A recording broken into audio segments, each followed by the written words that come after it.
good morning everyone. I am Amijali Y. Malinas, a BS Ed 3 major in Social Studies. Today, I will be presenting my pre-recorded video presentation on the subject Ed 304, the teacher and the community, school culture, and organizational leadership. In Unit 1 and Letter C, the education and society. And my assigned task is to report the modern philosophies. Modern philosophy. Let's first define modern philosophy. Modern philosophy is a philosophy developed in the modern era and associated with modernity. It is not a specific doctrine or school, and thus, school should be confused with modernism.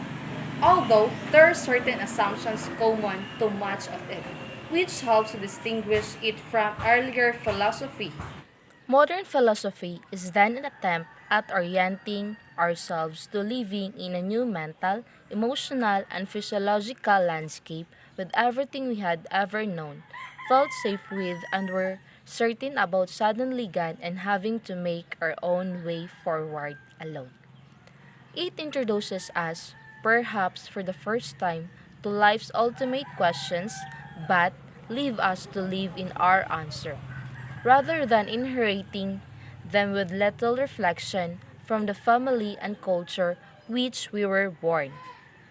The meaning of life would no longer be given to us as a book of instructions passed down from one generation to the next generation, but be something used we had to create in our own.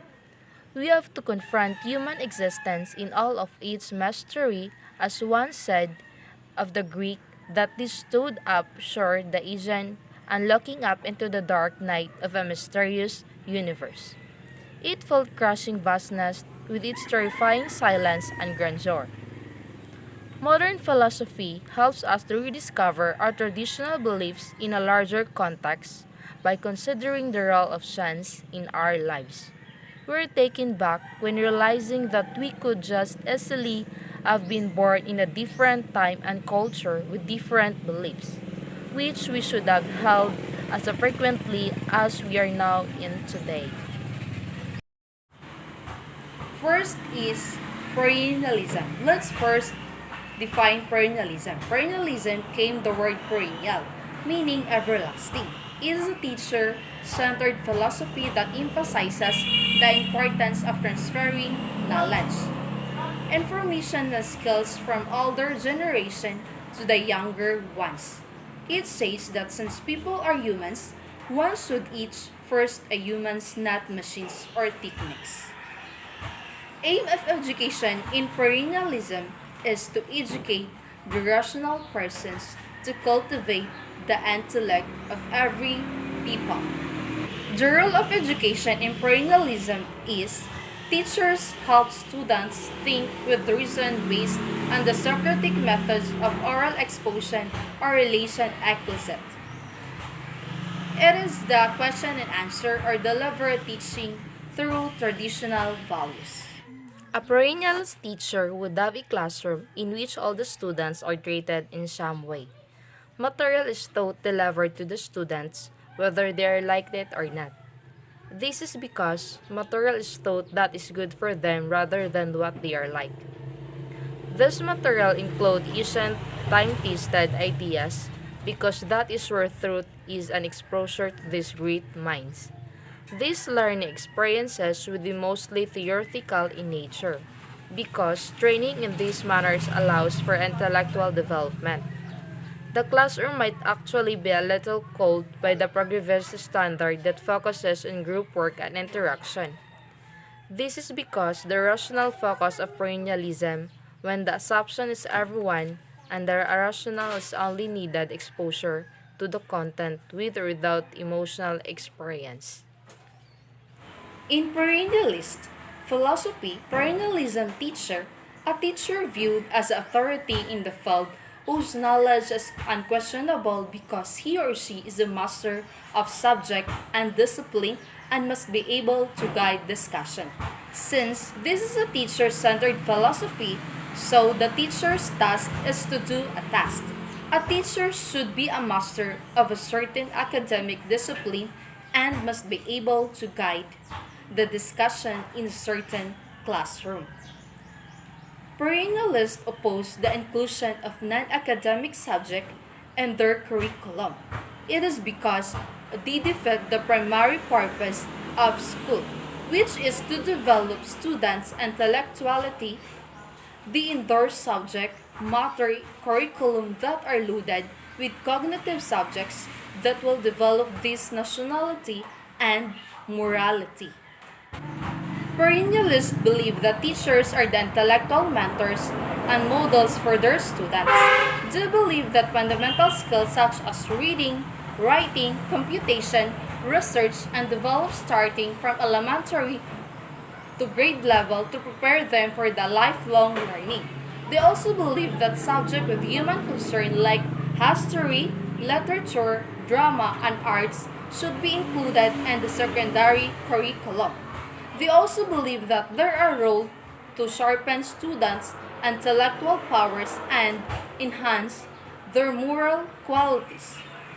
And they believe that electronic version of great book and other classic may be viewed by a larger audiences, but they could not be substituted as for reading the classic of the funniest historical thinkers.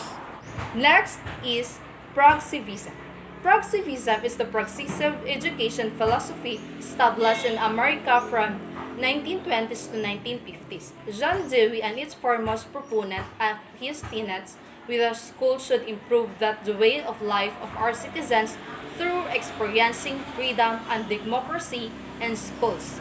So, in the short decision-making planning of teachers with student and our student select topic and all aspects. Books are considered and tools rather an authority. Progressivists believe that individuality, progress, and change are fundamental of one's education.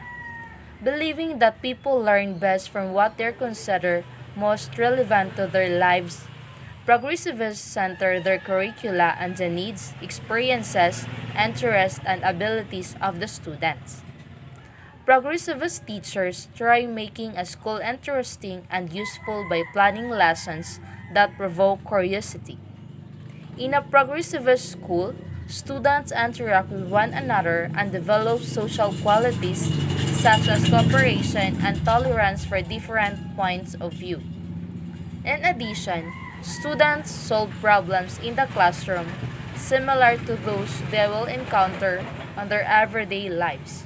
Progressivists believe that education should be a process of ongoing growth, not just a preparation for becoming an adult. The progressivist classroom is about exploration and experience. Teachers act as a facilitators in a classroom where students explore physical, mental, moral, and social growth. Common sites in a progressivist classroom might include small groups debating, custom-made activities, and learning stations. Teachers typically walk freely among the groups, guiding them using suggestions and thought-provoking questions. A progressive teacher is an effective one when he or she is to stimulate the students to initiate, plan, and carry out their projects on their own. He or she encourages students to communicate in solving problems as a group not only within the context of the lesson, but more importantly on real-life problems. The teacher should be able to identify the interests of the students, to use this as their avenue for learning and make other lessons experiential as much as possible. Progressivism is all about being updated with the trends so that students can have a personal choice of what learning style is effective with them. The source of learning should be coming from what they're experiencing every day so that they can relate in a better way of their lives. And that's the end of my discussion in my report. Thank you, and once again, good morning.